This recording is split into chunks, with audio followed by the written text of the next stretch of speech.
ศรัทธาพร้อมน้อมธรรมนำชีวิตศีลสถิตจิตพิสุทธิ์บรรลุผลถวายเทียนพรรษาบูชาดลดวงกมลล้นสุขในทุกทางขอถวายความนอบน้อมแด่พระรัตนตรัยมีพระพุทธเจ้าเป็นต้นขอถวายความเคารพพระมหาเถระพระเถรานุเถระเจ้าคณะพระสังฆาธิการทั่วโลก มีพระเดชพระคุณพระธรรมเสนาบดีเจ้าคณะภาค7วัดพระธาตุดอยสุเทพเป็นต้น และขออำนวยพรแด่ท่านผู้ฟังท่านผู้ชมสาธุชนพุทธบริษัททั้งหลายวันนี้รายการพระไตรปิฎกลอยฟ้าก็ลอยมาจากวัดพระธาตุดอยสุเทพอำเภอเมืองจังหวัดเชียงใหม่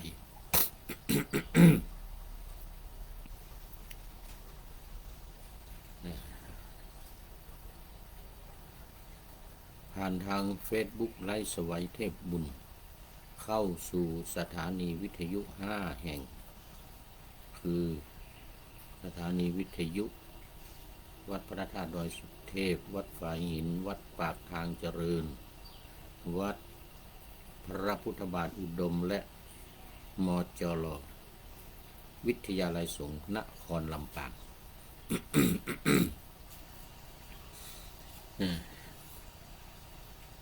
วัดพระธาตุดอยสุเทพนั้นออกอากาศตอน5 ทุ่มถึงเที่ยงคืนทุกวัน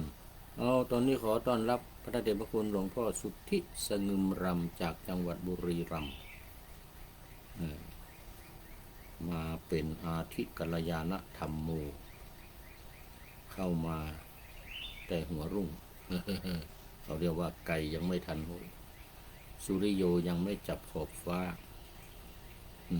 ปะหน้าธรรมะยังไม่เสร็จ หลวงพ่อมาแล้วพร้อมด้วยหัวใจสีชมพูอวยพรวันเกิดให้กับผู้พูดกราบขอบพระคุณเป็นอย่างยิ่ง มีความงามในเบื้องต้นวันนี้คือศีล เดี๋ยวจะดูมัชเชกัลยาณังจะเป็นผู้ใดและปริโยสานะกัลยาณังจะเป็นผู้ใดในท่ามกลางสมาธิในที่สุดปัญญาเพราะว่ารายการของเราเน้น ศีลสมาธิปัญญาหรือมรรคมีองค์8ประการซึ่งอยู่ในไตรสิกขานี่แหละศีลสมาธิปัญญาเพียงแต่ว่า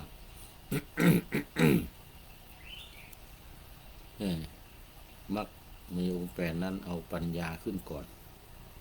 หรือว่าปัญญาเป็นสิ่งสำคัญถ้าปัญญารู้แจ้งเห็นจริงปัญญารู้จริงเป็นญาณเป็นวิชาเนี่ยเป็นญาณเป็นวิชาเป็นปัญญาเนี่ยหรือปัญญาญาณนี่นะแล้วก็ศีลสมาธิไม่ต้องห่วงจะถูกต้องหมด ซึ่งเปรียบเหมือนกับการกัดลูกกระดุมเสื้อถ้าลูกแรกถูกเนี่ย2 3 4 5ลงไปก็ถูกหมดถ้าลูกแรกผิดนี้นะ ที2ก็ผิด3ก็ผิดมันตามกันไปหมดเพราะฉะนั้นในมรรคมีองค์8ประการนี้จึงเอาปัญญาขึ้นก่อนเมื่อปัญญารู้แจ้งเห็นจริงเป็นปัญญาญาณเป็นวิชาประเภทแบบญาณังอุทปาธิปัญญาอุทปาธิวิชาอุทปาธินี่นะไม่พออาโลโกอุทปาธิอย่างนี้นะ สุดยอดสุดยอดดูในธรรมจักรกับปวัตตนสูตร เน้นให้ญาณเกิดก่อนญาณปัญญาวิชานี่นะ อาโลโกความสว่างความแจ้งมันก็คือความวิปัสสนาตัววิปัสสนาที่ชัดเจนนั่นแหละอาโลโกความสว่างเนี่ย สว่างด้วยปัญญาเนี่ยสว่างตาด้วยแสงไฟ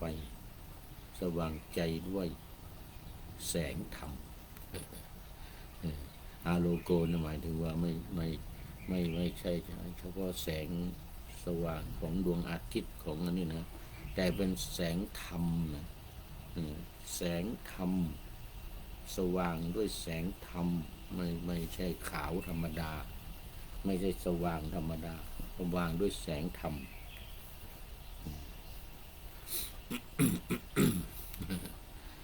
เอาล่ะมาอันนี้ก็เมื่อกี้บอกเวลาไป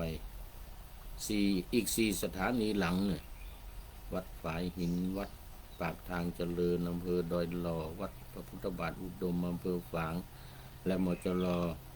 วิทยาลัยสงฆ์นครลำปางเนี่ยนะนำออกอากาศเวลาเดียวกัน8 ถึง 9 นาฬิกาวันจันทร์ถึงวันศุกร์เหมือนวันนี้นะวันนี้ก็บันทึกเสียงล่วงหน้ามา1 วันนะวันบันทึกเสียงนี่เป็นวันอาสาฬหบูชาส่วนวัน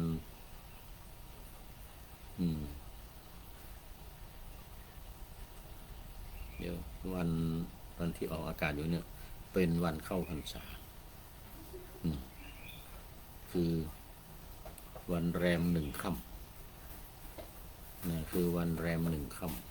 ำซึ่งเป็นวันเข้าพรรษาอิมัตสมิงอาวาเสอิมังเตมาสังวัตสังอุเปมินี่ข้าพเจ้าขอเข้าจำพรรษาในอาวาสนี้ในอาวาสนี้อิมัตสมิงอาวาเสอิมังเตมาสังตลอด3 เดือนนี้ตลอด3 เดือนนี้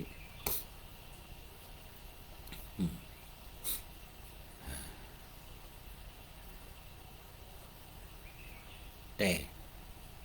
ปีนี้ผู้พูดไม่ได้เข้าพรรษาแรกนะมันมีเข้าพรรษาอยู่2 ครั้งพรรษาแรกนี่ก็คือเนี่ยวันนี้แหละนะวันแรม1 ค่ำเดือน8ที่2นี่นะวันแรม1 ค่ำเดือน8วันแรม1 ค่ำเดือน10ของภาคเหนือเนี่ยแล้วจะไปแรม1 ค่ำเดือน9ของภาคกลางเดือน11ของภาคเหนือเดือน11ของภาคเหนืออีกครั้งหนึ่งแล้วก็ไปออกเดือนยี่ของภาคเหนือเดือนยี่ของภาคเหนือของภาคกลางก็ไปออกเดือน12น้ำนองเต็มตลิ่งวันเป็นเดือน12ออกพรรษาตามปกติเป็นวันสิ้นสุดเขตการทอดกฐินวันสุดท้ายของการทอดกฐินดังนั้นพรรษา2เนี่ยจะรับกฐินได้ในวันถ้าทอดก่อนสักวัน2 วันนี้ไม่ได้แล้วยังไม่ออกวัน3ทอดต้องทอดวันขึ้น15 ค่ำเดือน12ของภาคกลางหรือเดือนเกี่ยงของภาคเหนือเราเรียกว่าเดือนเกี่ยงเดือนเกี่ยงแล้วก็เดือนยี่แล้วก็เดือน3เดือนเกี่ยงนี่เท่ากับเดือน12ของภาคกลางภาคเหนือเรียกว่าเดือนเกี่ยง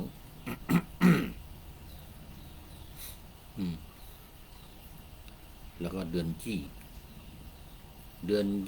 ขึ้น15 ค่ำเดือนยี่เป็นวันสุดท้ายของการทอดกฐินปีนี้ผู้พูดถ้าจะได้รับกฐินถ้าเขาทอดถวายในวันที่ ในวันสุดท้ายคือวันเดือนยี่เพ็งนี่นะหรือวันเพ็ญเดือน12ก็จะได้รับ เพราะว่าปีนี้จะต้องไปจำพรรษาที่เยอรมันพรรษาที่เยอรมันเข้าพรรษาแล้วนี่ก็จึงเดินทางไปก่อนพรรษา2ก่อนพรรษาหลังไปอธิษฐานคนเดียวอยู่นู่นอิมัตสมิงอาวาเสอิมังเตมาสังวัตสังอุเปมิ ว่าคนเดียวคนอื่นเขาเข้าไปแล้วพรรษาที่1ให้เราพรรษาที่2เนี่ยต้องว่าคนเดียวเข้าคนเดียวเนาะถ้ากฐินถ้าพันธกฐินทอดวันสุดท้ายนะวันขึ้น15 ค่ำเดือนยี่นะหรือเดือน12ของภาคกลางนะ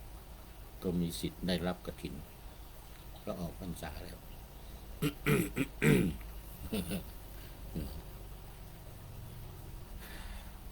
วันออกพรรษาพอดี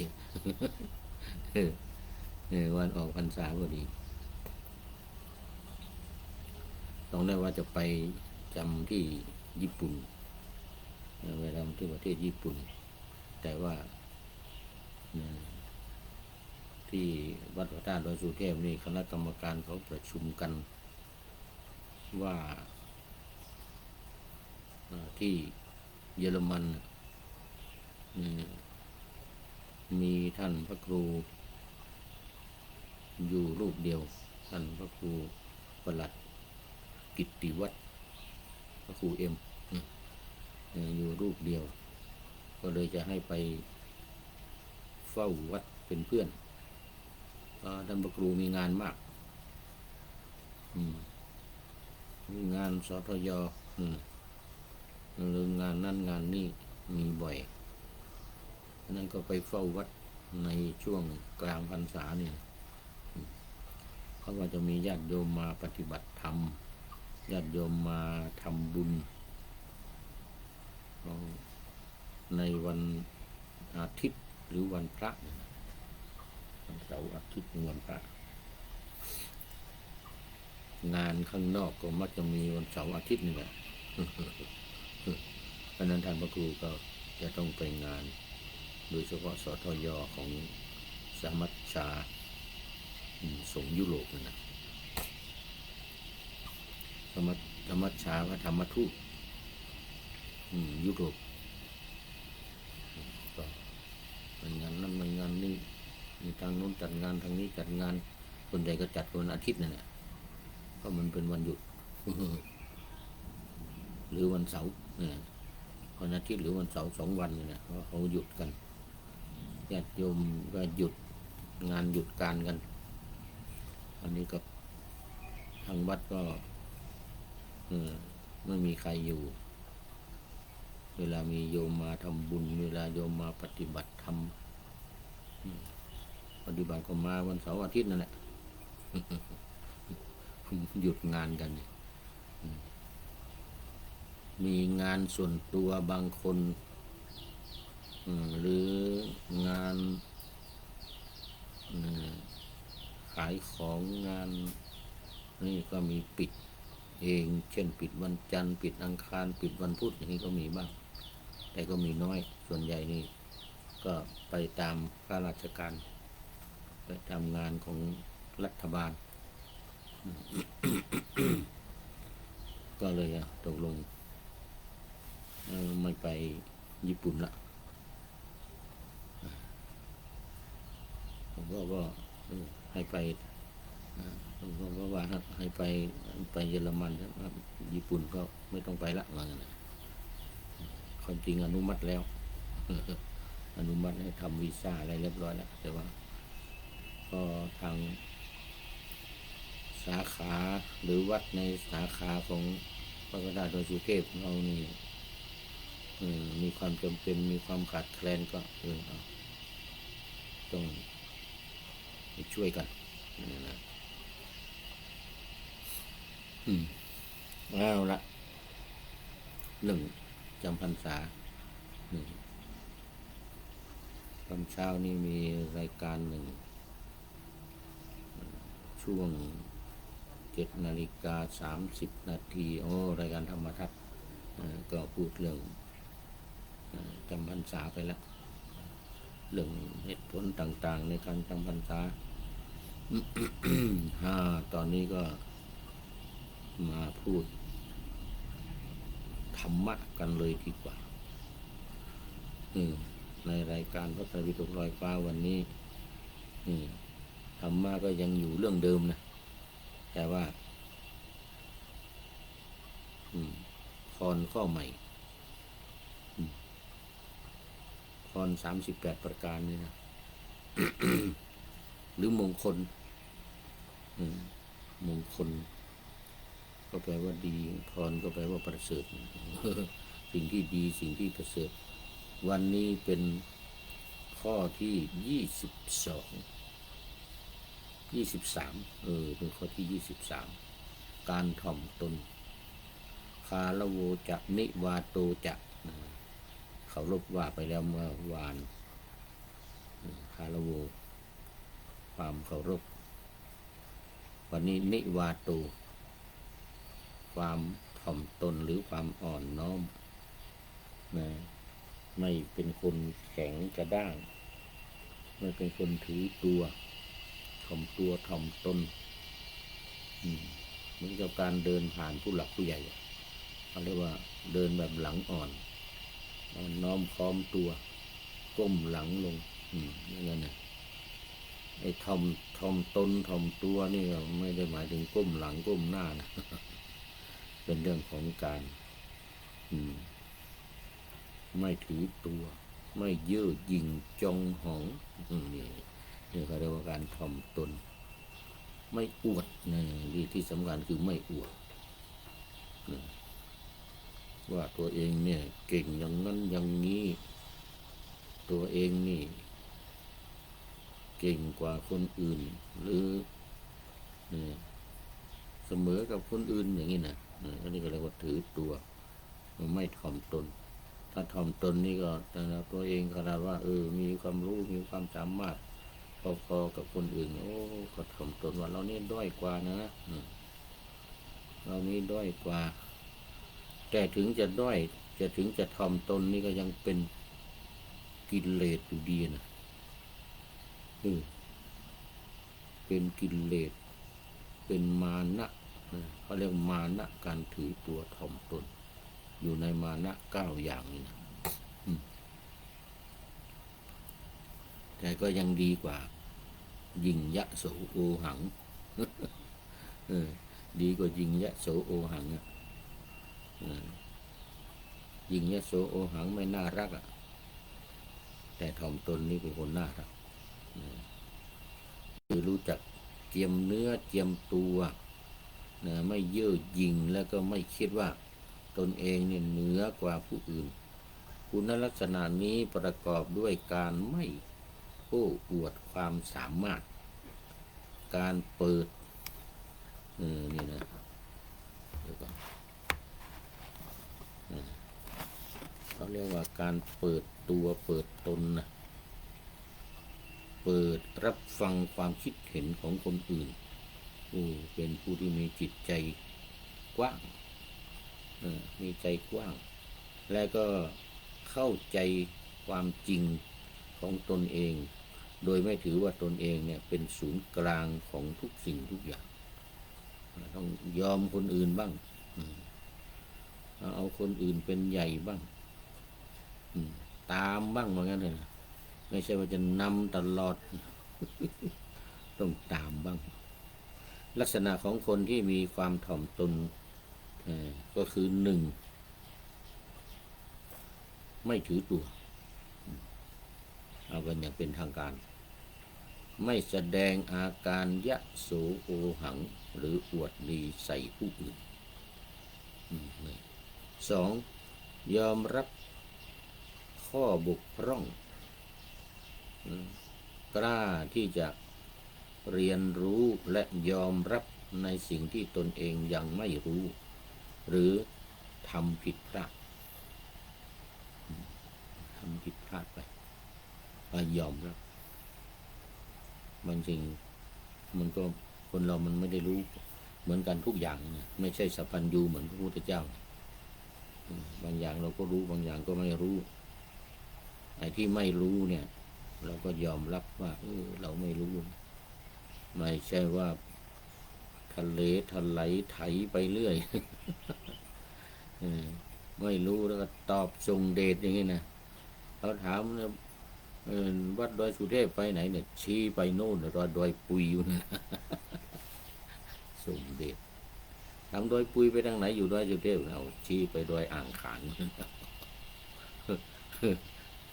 อย่างเงี้ยนะเวียงพิงไปทางไหนหลวงพ่อนู่นชี้ลงไปวัดผาลาด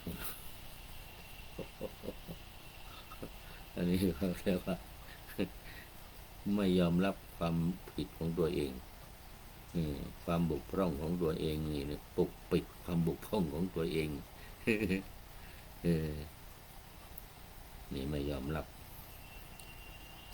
3ให้เกียรติผู้อื่นนี่สุดยอดนี่นะเห็นคุณค่าและให้ความสำคัญความเคารพในมุมมองของคนรอบข้างเสมอคือให้เกียรติคนอื่นเสมอนะไม่ยกตนข่มคนอื่นแต่ว่าทำตนให้ต่ำทำตนให้ต่ำกว่าคนอื่นหรือพอกับคนอื่นเสมอกัน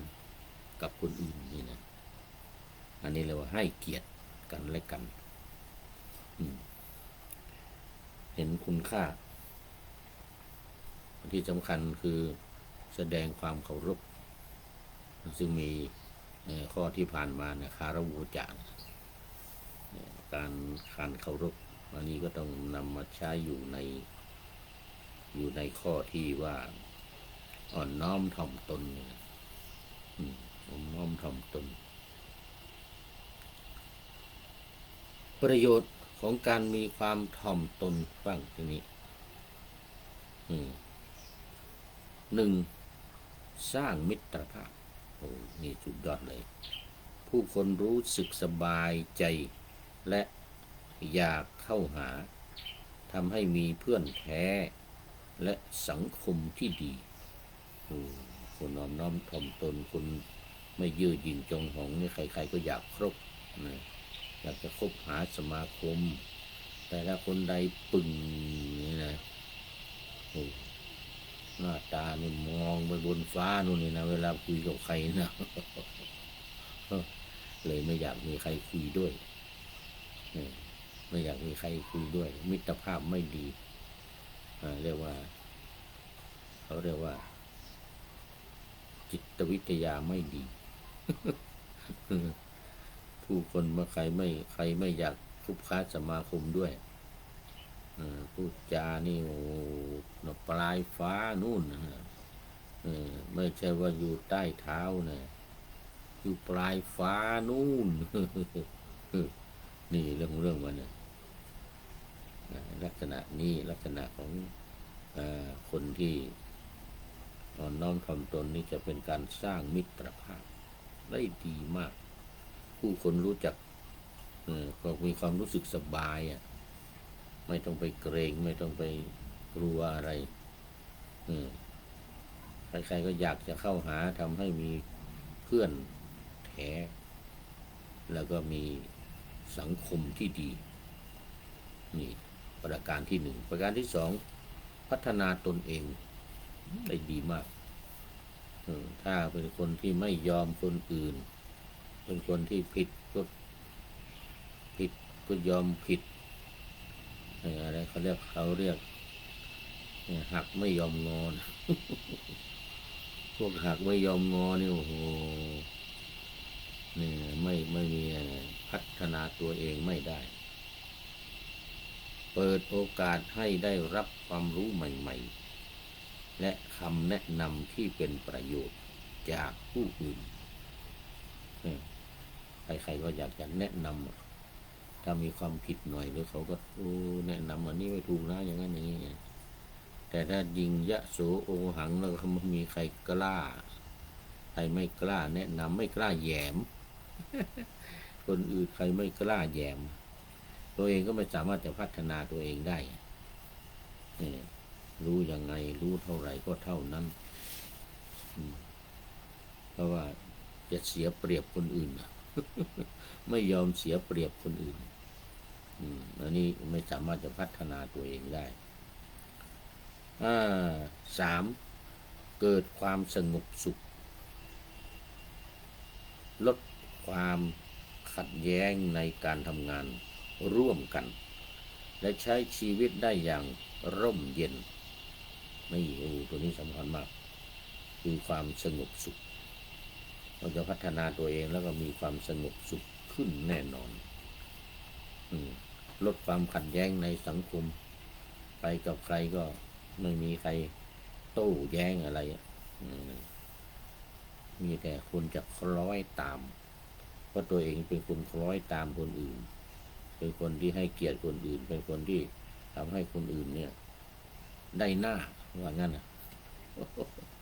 ให้คนอื่นได้หน้าตัวเองไม่ต้องเอาไม่ต้องได้หน้าบางทีจะเสียหน้าด้วยซ้ำไปอย่างนี้นะเมื่อเกิดความขัดแย้งอะไรเกิดขึ้นนี่ก็โอ้โหมีการอารมณ์อร่วยมีการพูดอย่างนั้นอย่างนี้โอ้โหก็เรียกว่ามีความสุขสามารถทำสร้างความสุขให้เกิดกับตัวเองได้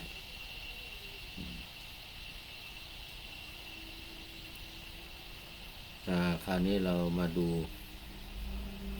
การฝึกการถ่อมตนเราจะจะฝึกยังไงจะฝึกยังไงและเรื่องของการถ่อมตนเนี่ยฝึกคือจะให้มีความจะให้มีความถ่อมตนเนี่ยคือว่าเราจะทำยังไงทำยังไงให้ลดมานะทิฏฐิของตัวเองได้โอ้เราก็ยากมากนะ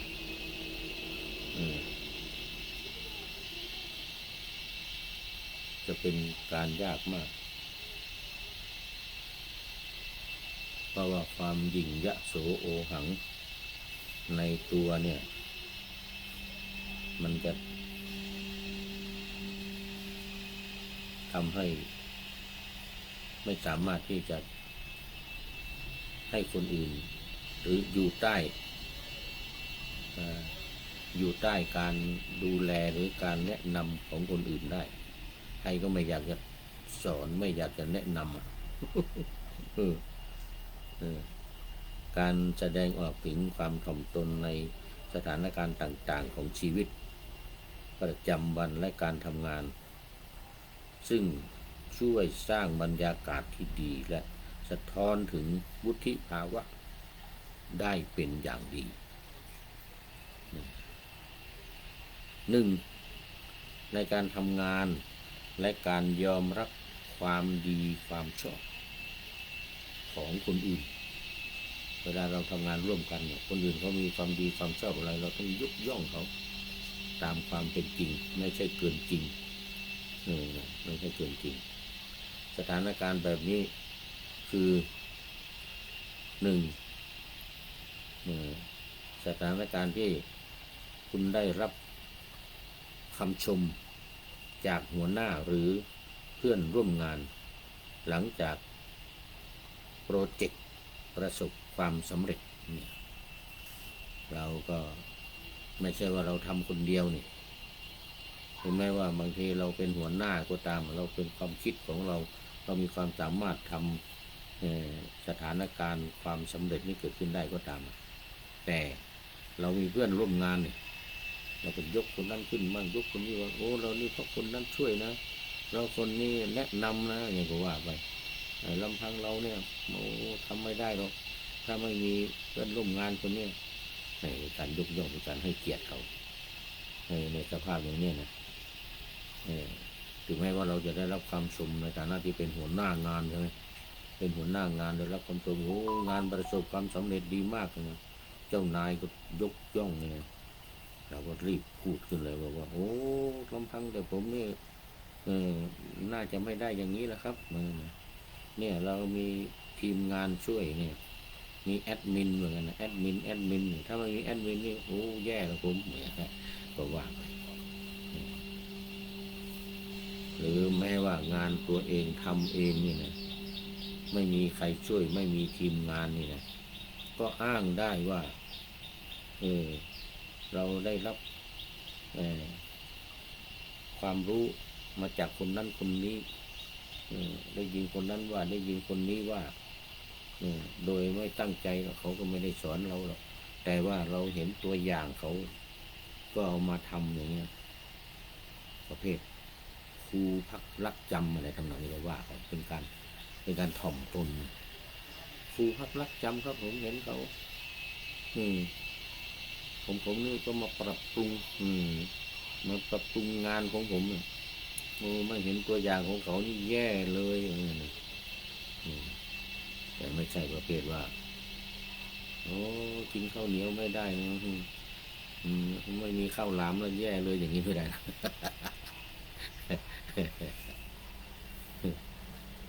ต้องให้ถูกกาลเทศะ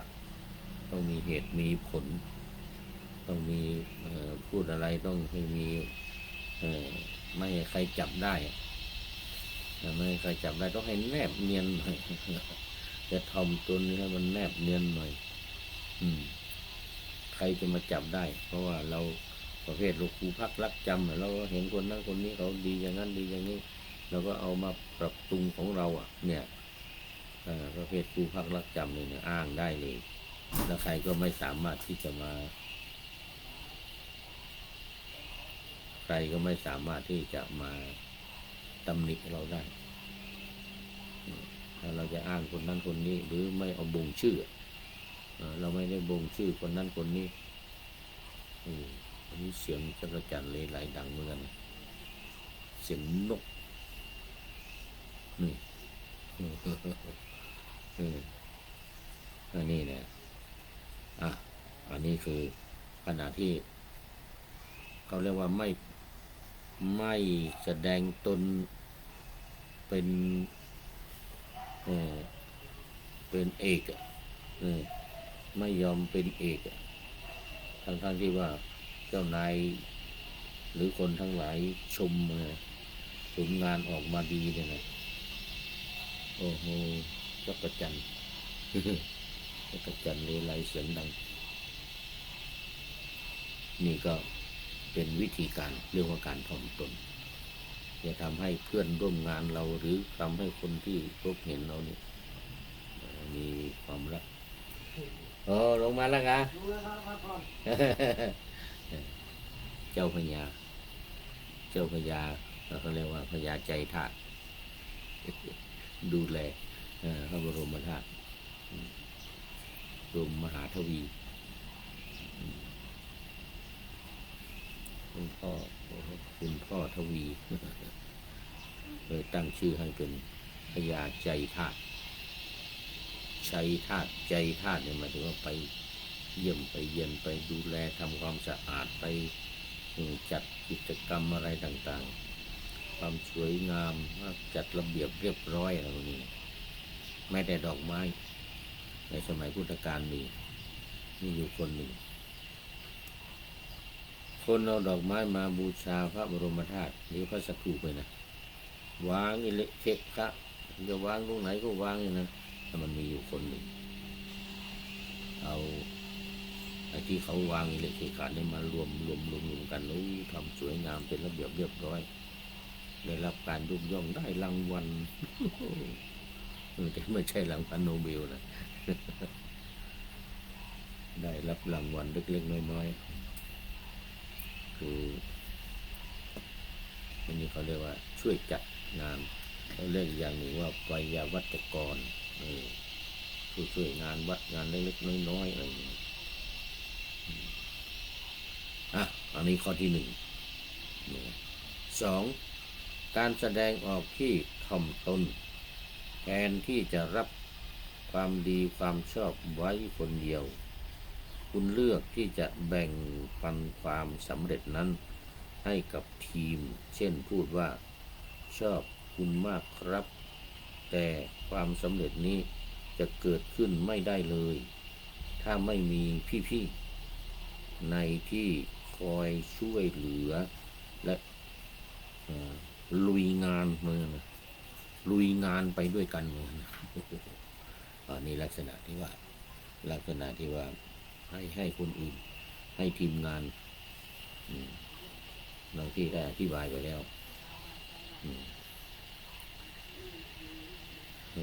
นี่ก็เป็นสองลักษณะอันนี้เป็นการทำงานนะในการทำงานแล้วก็ย่อมได้รับความดีความชอบนะข้อสองในการยอมรับข้อผิดพลาดและการเรียนรู้นี่ที่ว่าโดยย่อไปเมื่อกี้นี้หนึ่งสถานการณ์คุณทำงานผิดพลาดและมีคนสังเกตเห็นหรือมีคนที่มีประสบการณ์น้อยกว่ามาเสนอแนะสิ่งที่ดีกว่าแม้ว่าเรายังไม่ผิดพลาดแต่ผลงานที่จะออกมามันอาจจะยังไม่ดีพอผลงานที่จะออกมาเนี่ยมันอาจจะด้อยไปหน่อย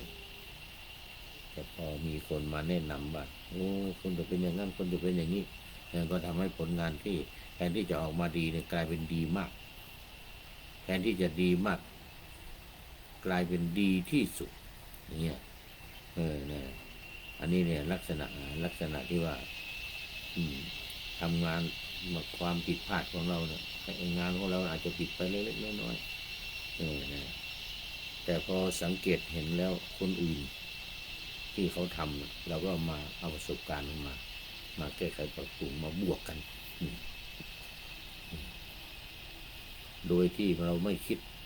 รังเกียจหรือไม่คิดว่าคนที่มาบอกมาเสนอเนี่ยเป็นการโอหังเป็นการอวดดีแต่ถือว่าเขามีความปรารถนาดีว่างั้นถือว่าเขามีความปรารถนาดีสองการแสดงออกที่ถ่อมตนไม่แก้ตัวหรือแสดงอารมณ์โกรธแต่พร้อมที่จะยอมรับและขอบคุณเช่นพูดว่าจริงด้วยครับจุดนี้ผมมองข้ามไปจริงๆของคุณที่ช่วยเหลือนะครับนี่นะผมจะนำไปปรับปรุงแก้ไขทันที หรือขอบคุณสำหรับคำแนะนำนะครับเป็นไอเดียที่ดีมากทั้งที่บางทีก็พอๆกับของเราแหละ แต่ก็เราก็ยกย่องเข้าไปแล้วเราก็เอามาทำพอเราเอามาทำนี่เขาก็ไม่ว่าอะไรนะบางทีบางคนหวงนะบางทีหวงเขาเรียกหวงก้างเลยนะหวงความรู้ของเขาหวงความดีของเขาเลยนะไปเอามาก็ไม่ได้นะไปเอาไม่ได้บางทีเขาไม่อยากให้เขาหวงของเขาก็จะทำให้ของเขาดีไม่ให้เราดีขึ้นมาเสมอเขาหรือแซงหน้าเขาไปลักษณะนี้อันนี้ข้อสองข้อสามในการเปิดใจรับฟังแม้เป็นผู้เชี่ยวชาญคือรับฟังคนอื่นมาดูสถานการณ์หนึ่ง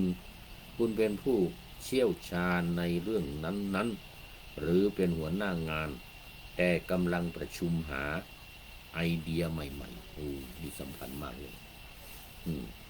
เราก็ประชุมปรึกษาหารือกันหาไอเดียใหม่ใครมีความคิด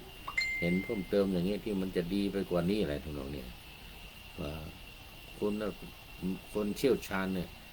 อาจจะมีมากกว่าของเรานี่มีน้อยกว่าในตรงนี้นะเกี่ยวกับสถานการณ์สองวิธีการแสดงออกหรือการถ่อมตนเนี่ยคือไม่พูดขัดหรือทำตัวเป็นน้ำเต็มแก้วแต่ตั้งใจฟังความคิดเห็นของ ทุกคนอย่างเท่าเทียมและพูดว่าผมอยากลองฟังมุมมองของทุกคนก่อนเพื่อจะได้เห็นไอเดียใหม่ๆที่ผมอาจจะคิดได้นี่ก็เป็นการอารุ่มอร่วยเลยเป็นการอารุ่มอร่วยเลยไม่ขัดนะไม่ขัดไม่ทำตัวเป็นน้ำเต็มแก้วน้ำเต็มแก้วเนี่ยจะเอาอะไรมาใส่ไม่เอาไม่รับไม่ได้เอามาใส่กันล้นอะไรอย่างเงี้ยต้องทำตัวเป็นไม่น้ำเต็มแก้วเหลือสักนิ้วมือหนึ่งหรือสัก2 นิ้วอย่างนี้ใส่เอาอะไรมาใส่มันก็ยังไม่ล้นไม่ทำตัวเหมือนน้ำเต็มแก้วแต่ตั้งใจฟังความคิดเห็นของทุกคนอย่างจริงใจอย่างทัดเทียมกันหรือเท่าเทียมกันและพูดว่าผมอยากลองฟังมุมมองของทุกคนก่อนเพื่อเราจะได้เห็นไอเดียใหม่ๆที่ผมอาจจะผิดไปก็ได้ความเห็นของเราหรือสิ่งที่เราเคยทำมานั้นอาจจะผิดก็ได้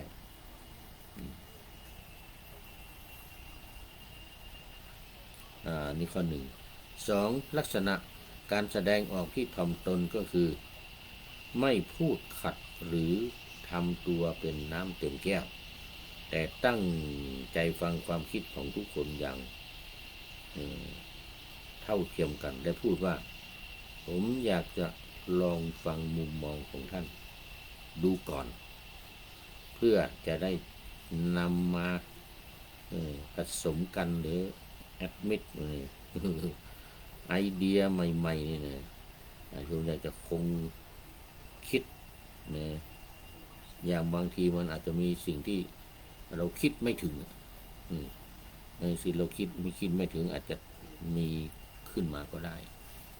อันนี้เป็นประการที่3ประการที่4ในชีวิตประจำวันและการปฏิบัติต่อผู้อื่นนี่สำคัญมากเลยนะ1มาดูสถานการณ์ว่าการพูดคุยกับผู้คนที่มีหน้าที่การงานและสถานะหรือภูมิหลังที่แตกต่างกันไปอันนี้มันจะลักษณะมันจะได้การแลกเปลี่ยนมันจะได้รับการแลกเปลี่ยนของเราบ้างของเขาบ้างสลับสับเปลี่ยนกันไปอันนี้คือการแสดงออกที่แบบถ่อมตนไม่พูดจาข่มไม่ปฏิบัติต่อทุกคนด้วยความเคารพเท่าเทียมกันไม่ว่าจะเป็นผู้บริหารหรือพนักงานเท่าความสามารถพูดจามีของขวัญและพร้อมที่จะกล่าวคำว่าขอบคุณและขอโทษอย่างจริงใจเสมอนี่บางคนนี่หาที่จะออกมาจะขอบคุณเขานี่หายากเหลือเกินนะไม่สามารถที่จะกลัวไปหมดเลยว่าทำนองนี้นะ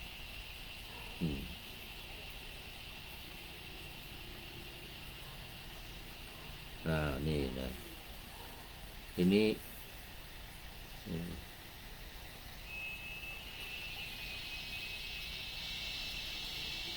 การ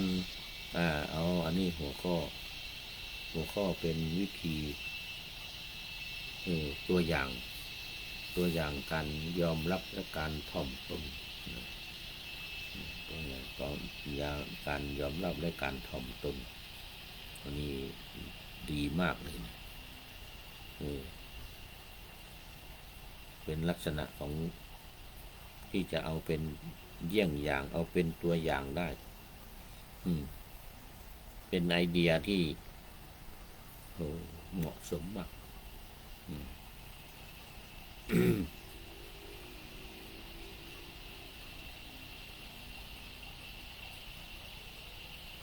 อันนี้วิธีฝึกตนเอง วิธีฝึกตนเองให้มีความถ่อมตนเนี่ยทีนี้อย่างเมื่อกี้นี่เราอาศัยผู้อื่นนะเราอาศัยผู้อื่นโดยที่ว่าเขาเรียกว่าคนอื่นมาประเภทหมูมาไก่ปั่น หมูมาไก่ไป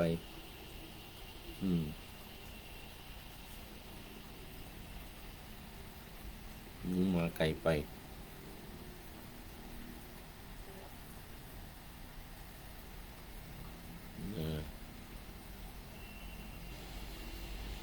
คราวนี้วิธีทำให้มีความถ่อมตนนะด้วยตนเองนะด้วยตนเองโดยที่ว่าไม่อันนี้นะไม่อาศัยคนอื่น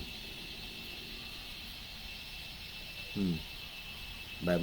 ไม่ต้องอาศัยคนอื่น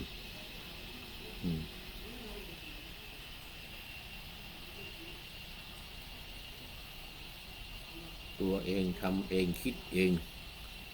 แล้วก็ทำสามารถจะทำให้ความถ่อมตนเนี่ยเกิดขึ้นได้ด้วยตนเองการฝึกตนเองเนี่ยให้มีความถ่อมตนมันเป็นกระบวนการที่ต้องอาศัยเวลาและความตั้งใจจริงเริ่มจากการปรับมุมมองที่มีต่อตนเองและรอบข้างดังต่อไปนี้มันสำรวจและยอมรับความจริงของตนเองตัวนี้มีภาษาอังกฤษว่า self awareness มีลักษณะอยู่2 อย่างในการสำรวจตัวเองอยู่เสมอนี่มีลักษณะการปฏิบัติธรรมนี่มีลักษณะอยู่อย่างหนึ่งว่าต้องเตือนตนเองอยู่เสมอว่าตนเองเป็นอย่างนั้นเป็นอย่างนี้เราต้องแก่เป็นธรรมดาเราต้องตายเป็นธรรมดาอะไรพวกนี้ลักษณะเดียวกันเพราะฉะนั้นการสำรวจและการยอมรับความจริงเนี่ยมีอยู่2 ลักษณะคือ1ตระหนักว่าไม่มีใครรู้ทุกเรื่องเราก็ไม่ต้องรู้ทุกเรื่องคนอื่นก็เหมือนกันไม่มีใครที่จะสามารถที่จะรู้ได้ทุกเรื่องเพราะฉะนั้นมันก็จะทำให้ลดความยิ่งพยองในตัวเองได้ยอมรับว่าเราเนี่ยไม่ได้เก่งที่สุดหรือรู้ดีที่สุดในทุกด้านการมีเรื่องที่เราไม่รู้หรือถือเป็นเรื่องเป็นปกติอันนี้จะมาโดยอัตโนมัติเลยการถ่อมตนวิธีการทำที่จะให้มีความถ่อมตนเนี่ย เมื่อเราสำรวจและยอมรับคือตระหนักว่าไม่มีใครทำผิดได้ทุกเรื่องทำถูกได้ทุกเรื่องนะยอมรับแล้วก็ไม่มีใครที่จะเก่งที่สุดรู้ดีที่สุดในทุกด้านยกเว้นพระพุทธเจ้าหน่อยนะนั้นสัพพัญญูการมีเรื่องที่เราไม่รู้ถือเป็นเรื่องปกติเลยต้องถือให้เป็นให้มันเป็นปกติแล้วมันจะสบายใจ2รู้จุดเด่นและจุดด้อย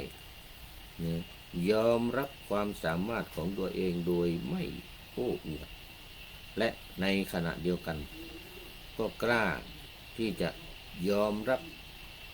ข้อผิดพลาดหรือจุดที่ยังต้องปรับปรุงที่ยังต้องปรับปรุงโดยไม่รู้สึกตัวโดยไม่รู้สึกเสียหน้าเราจะไม่เสียหน้าอันนี้เป็นการสำรวจและการยอมรับความจริงของตัวเองประเภทที่1ประเภทที่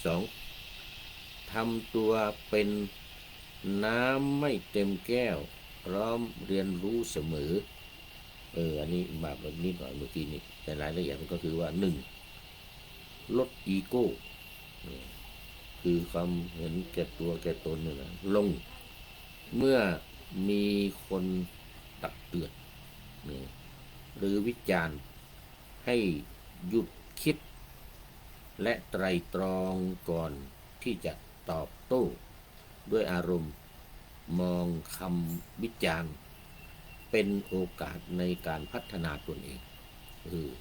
คนนั้นวิจารณ์คนนี้วิจารณ์ว่าเราเป็นอย่างนั้นเราเป็นอย่างนี้เนี่ยมันลักษณะว่าผู้บอกขุมทรัพย์ในทางพุทธศาสนาพระองค์เคยตรัสว่าจงเห็นคนที่ด่าเราหรือว่าคนที่ตำหนิเราเนี่ยมาเหมือนผู้บอกขุมทรัพย์ให้เรา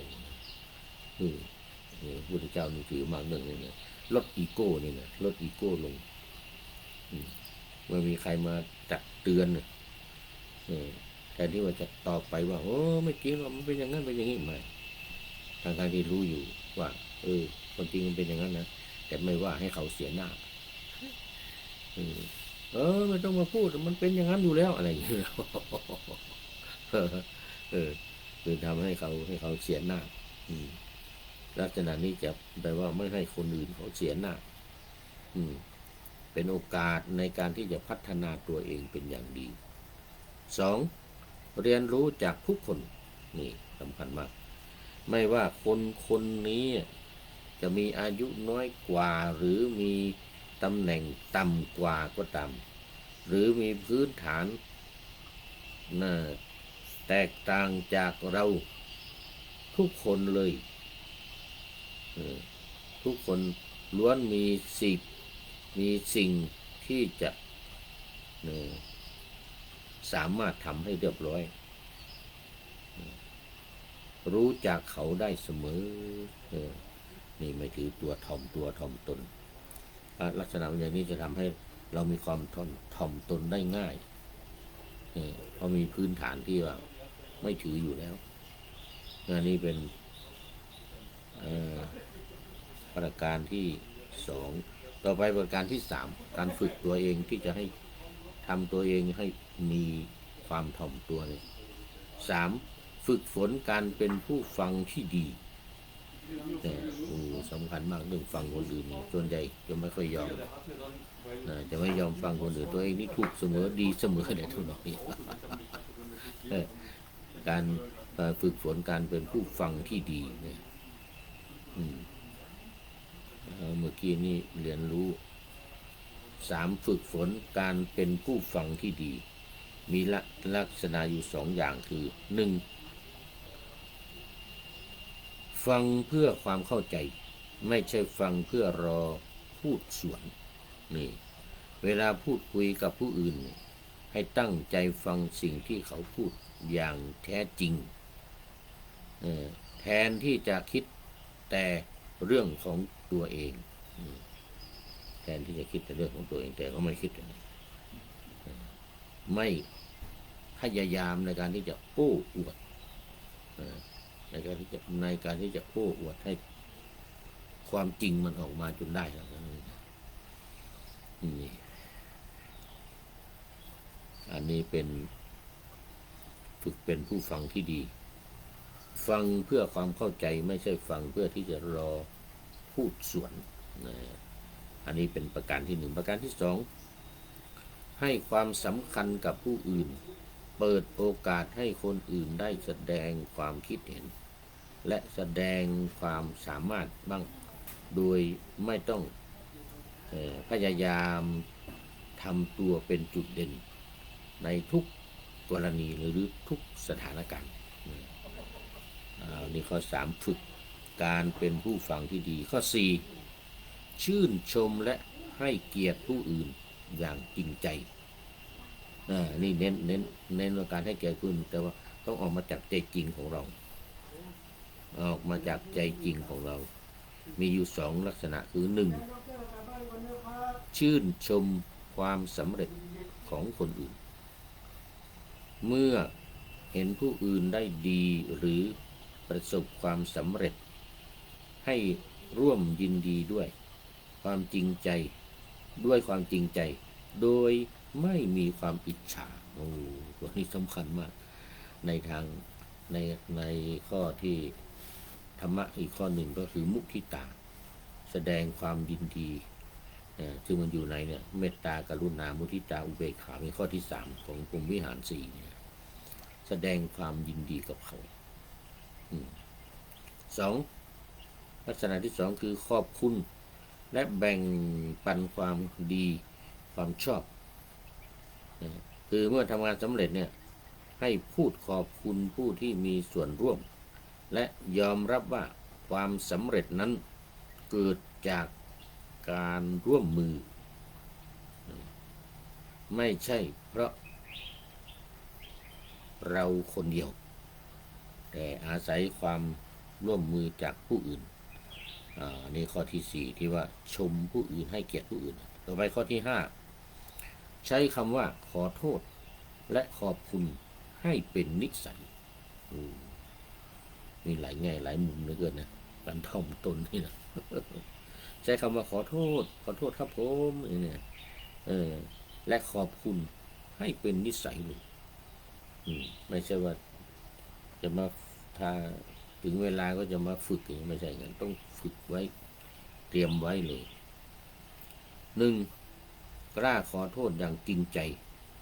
เมื่อทำผิดพลาดให้กล่าวคำขอโทษทันทีโดยไม่มีข้อแก้ตัวว่าแก้ตัวอย่างนั้นผมปวดหัวอย่างนั้นอย่างนี้มันก็เลยพลาดไปอย่างนั้นไม่มีการแก้ตัวสักอย่างเลยไม่มีการแก้ตัวสักอย่างเลยแต่ขอโทษด้วยความจริงใจ 2. ขอบคุณในสิ่งที่เล็กๆนี่นะแสดงความขอบคุณต่อผู้ที่หยิบยื่นสิ่งดีๆหรือความช่วยเหลือให้ไม่ว่าเรื่องนั้นจะเล็กน้อยแต่อย่างไรไม่ว่าจะเล็กน้อยแต่อย่างไรอันนี้รู้สึกจะทำยากนะแบบนี้รู้สึกจะทำยากมากนะขอบคุณเล็กๆน้อยๆเอาละตอนนี้ก็สมควรแก่เวลาประเดชพระคุณหลวงพ่อสุทธิสงึมลำก็เป็นผู้ที่เข้ามาแต่แรกตัวนี้ก็อยู่จนถึงปริโยสารอยู่ถึงปริโยสารเลยทีเดียวโมทนาเป็นอย่างยิ่งนะโมทนาตัวอย่างได้ในการถ่อมตนคนนี้สุดยอดเลยมาดูข้อคิดท้ายรายการหน่อย วันนี้จากผู้ใดหนอแลอ้ายปวนสิทธิปัญญาไอ้ปวนเฮานี่รู้นี่ ไอ้ปวนสิทธิปัญญานี่เป็นคนร้อยกรองนี่อยู่ที่โรงพยาบาลสงฆ์มหาราชนครเชียงใหม่เป็นเจ้าหน้าที่ต้อนรับทำงานนั้นงานนี้โดยเฉพาะการจ่ายยารับยาหมอตรวจเรียบร้อยแล้วนี่เราจะต้องเอาไปให้ไอ้ปวนสิทธิปัญญานี่ดำเนินการต่อจะนัดเมื่อไหร่วันไหนยังไงจะให้เอายาเมื่อไหร่ยังไงเนี่ยโมทนายังไม่ได้อ่านข้อคิดว่าศรัทธาพร้อม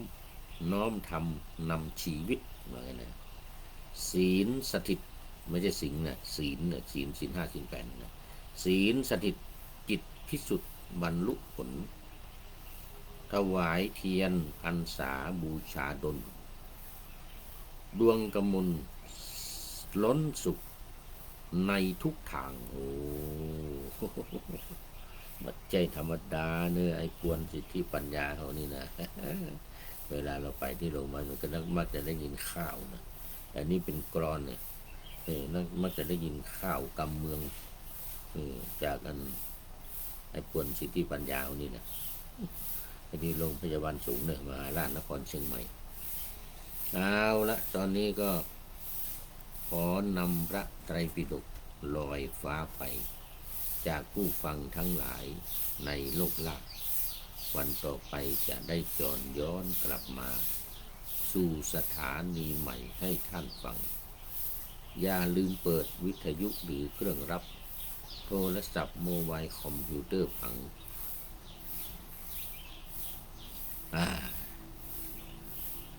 มีความสุขทุกทางเมื่อกี้อะไร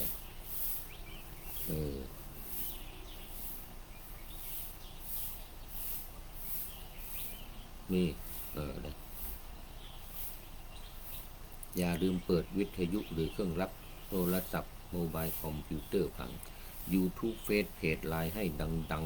ๆเพื่อชมฟังรายการวันต่อไปโอ้เมื่อกี้นี่หลับในนี่หลับไปหน่อยเมื่อกี้นี่ ขอทุกท่านมีความสุขทุกคืนวันนำธรรมะประกอบการงานทั้งหลายเช่นขยันทำงานทางวาจากายใจขวนขวายกิจการงานนาบำเพ็ญสาธารณประโยชน์เว้นสิ่งที่มีโทษโหดเยี่ยงสาประกอบแต่กรรมดีมีราคาแสวงหาเงินทองครองใจคนเสียสละพละทรัพย์นับมากน้อยไม่ให้ล้านก็ให้ร้อยไม่ด้อยผลเอื้อคนรวยช่วยคนยากฝากคนจนให้ทุกคนเท่ากันมาตรฐานเดียวขอเจริญพร